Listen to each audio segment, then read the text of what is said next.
All right, point slope. Before I show you point slope, tell me the forms of lines we've already learned.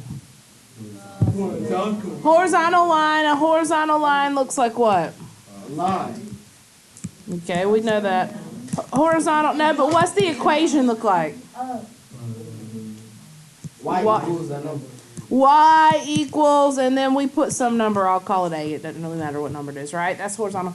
What other forms of lines have we looked at? Okay. Y'all aren't going quite where I want you to go with this, but this is okay. We'll say X equals C. It doesn't matter. What other forms of lines have we talked about? Equations of lines. We talked about two main ones. What is that called? Intermediate line. This is called slope-intercept because it gives us a slope and it gives us, come on, the intercept. That's right, the y-intercept. What's another form we talked about? Where we did the zeros, what is that called? Undetermined, undefined. Why is it? Wait, no. I know. Jesus. If I gave you an equation and I asked you to graph the line, I've given you the equation two different ways. Slope-intercept form or zero straight across. standard. That's exactly right, yeah. What does standard look like? That's right. My pen just quit working. AX. And when we graph that, we said it's easiest to do what? To cover up, right? And find the intercepts. Okay? Or we could solve it for y and we could do it for slope-intercept form, whichever one you prefer.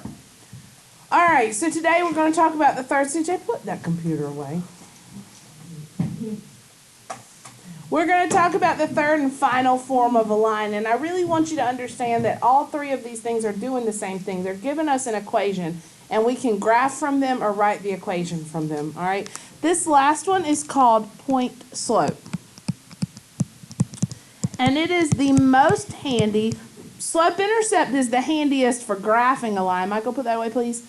But point slope is the handiest for writing the equation of the line. And the reason is it looks this way.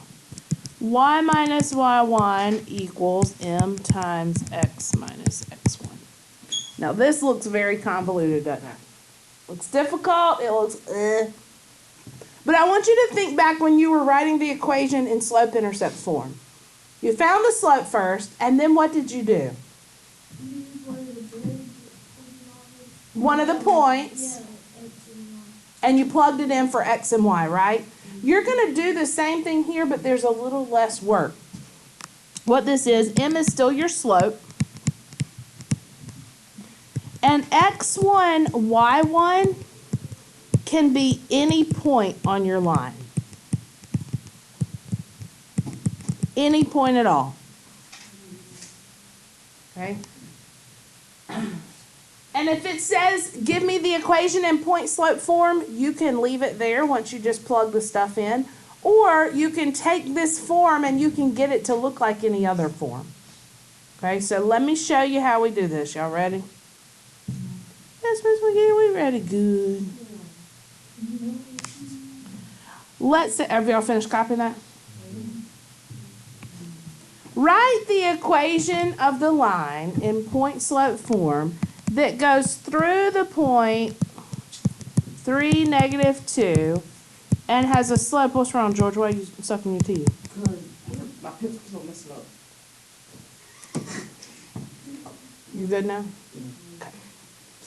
Point slope form that goes through the point 3, -2, and has a slope of 1/4.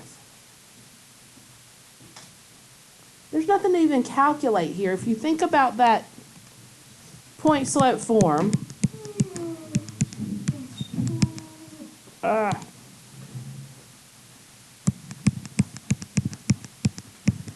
just watch these signs. I have to put minus in here, okay?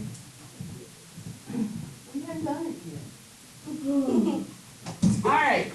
Put the slope in for m.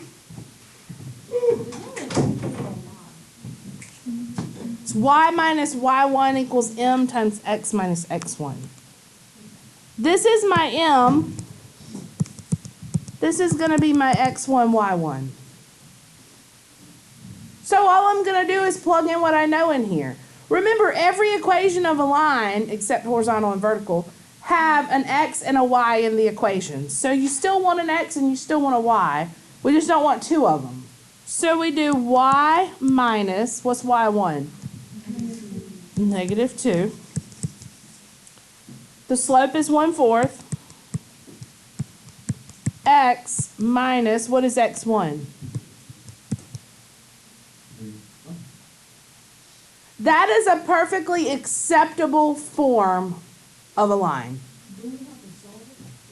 If it says you want it in point slope, all I would do is change this to a plus. And I would leave it just like that. We're going to take that form and we're going to write some other ways. But what I want you to see is if it says write the equation in point slope form, that's all you have to do. You mean that's a lot? Let's do another one. Write the equation in point slope form of the line, George, that goes through the point 5, let's say negative 5, 8, and has a slope of 2. You want me to do that? I want y'all to write the equation. You got lotion all over your face. I want you to write the equation in point slope form, and then we're going to manipulate it a little bit. Go.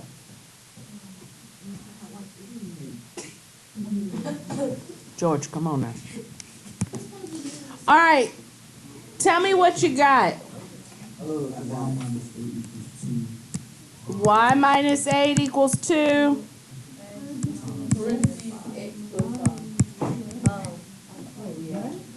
Because it's minus negative 5, which is plus 5, right?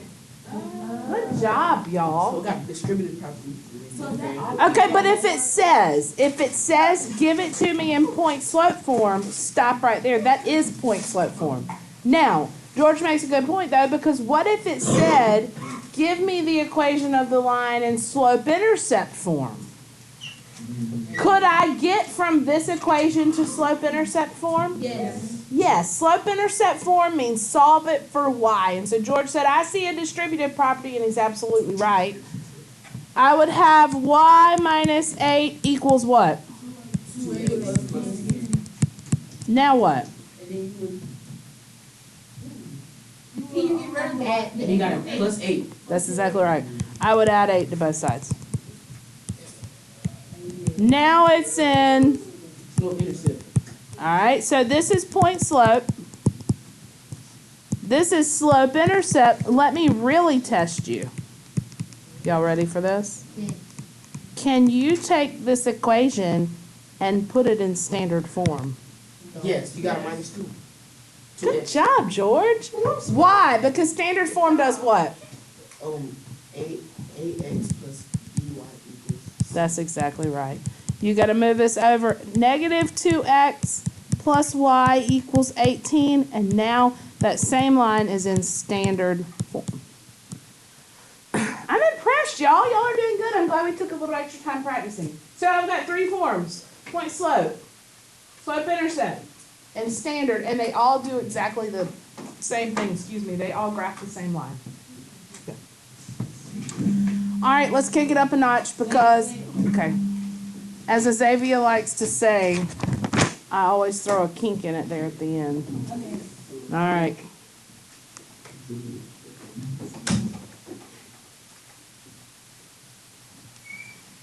Let's say I ask you to write the equation of the line, negative 1, negative 3. I want it to go through those points, and I want you to write the equation in all 3 forms. I want you to do it in point slope, slope intercept, and standard form. Holy cow, that's a lot, right?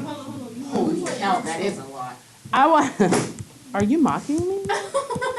Now I'm fat, old, and you're mocking me? See, you just gonna sit out with the thing recording like that? You ain't have to do me like that. I'm sorry. Why am I apologizing to you for insulting me? Point slope, slope intercept,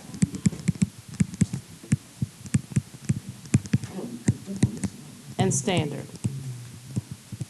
Remember, once you get one, CJ put that away, it's easy to manipulate into the other two. Okay? Oh, before you start, how is this one a little bit different than the others? I don't have a slope. I'm going to have to find a slope, right? Oh my goodness, don't be a whiner, CJ, just do it. You don't feel like doing the slope. Oh my. Heaven forbid we got to find a slope. All right, as y'all work through that, some of you are done, some of you are not quite. I'm going to go ahead with my slope here.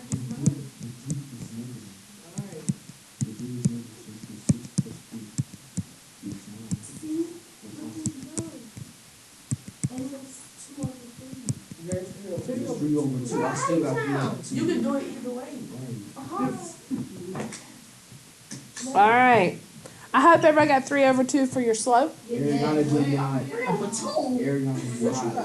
I got 9/6. That's the same thing. Simplify it 3/2. Oh. Okay? I'm going to plug it in. Which one's the easiest to plug into? But which equation? Point slope, slope intercept, or standard? To plug into. Which one's easier? Come on now. Point slope. Point slope's easier to plug into because there's no manipulation to it. You just plug it in and write it and you're done. So if I'm in point slope, remember that's y minus y1. It's my favorite form of all because there is no, I don't have to solve for a variable. I don't have to move it around. I can just write it and be done. So it doesn't matter which point you use. You can use either one. I'll use this one since it's written first, but maybe you want to use 5, 6 since it's no negatives. It's all positive. All right, so I get y plus 3 equals 3/2. X plus 1. Is anybody confused? That is point slope form. That, or if you have y minus 6 equals 5 times x minus 5, that works also.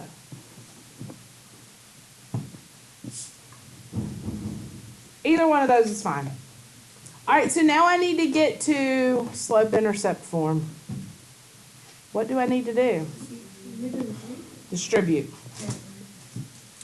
All right, so I have y plus 3 equals 3/2 x plus 1. And this one would probably be easier to do since there's no fractions, right? Oh, look, y'all. Why didn't you tell me? Y'all didn't say anything. Y'all just sat there. The slope is 3/2. Why did I put 5 there? I don't know. Because there's no fractions. Well, as soon as I said there's no fractions, I went, but wait, the slope is a fraction. You can't not have a fraction. There we go. I saw a couple of people that kind of scrunched their eyebrows, but nobody said anything to me. All right. Let's distribute through here. I apologize. 3/2 times x is? Thank you. And then 3/2 times 1. Remember, I want slope intercept. Slope intercept means it's solved for what? Y. Michael, put that away, please. It's solved for y. So what do I need to do to get y by itself? Minus 3. Yeah, all the way up. What is 3/2 minus 3? 0/2. Oh my goodness. They don't have common denominators. Man. Ah. All right, Justin, you can't see what? Let me come down some. 1/2. 3 over 2 minus 3. So I need to make common denominators. Times 2 times 2, right? So I get 3 over 2 minus 6 over 2, which would be negative 3 over 2, He's got the same thing. right? It's not the same thing. All right, so I got y equals 3 over 2x minus 3 over 2. Now it's in slope-intercept form. But listen, if you first put it in slope-intercept form and then you tried to manipulate to find b, it would have been a lot harder, I promise. So always start in point slope. It's easier that way. All right, standard form. What do I need to do? That's exactly right. Minus the x term. Right now I've got 3 over 2x minus 3 over 2. I need to move this one so that it's over here with the y. So I got negative 3 over 2x plus y equals negative 3 over 2. There's your 3 forms. Ooh. Please don't give us no questions like this on the homework. This is the way most of them are. Point slope, slope intercept, and standard.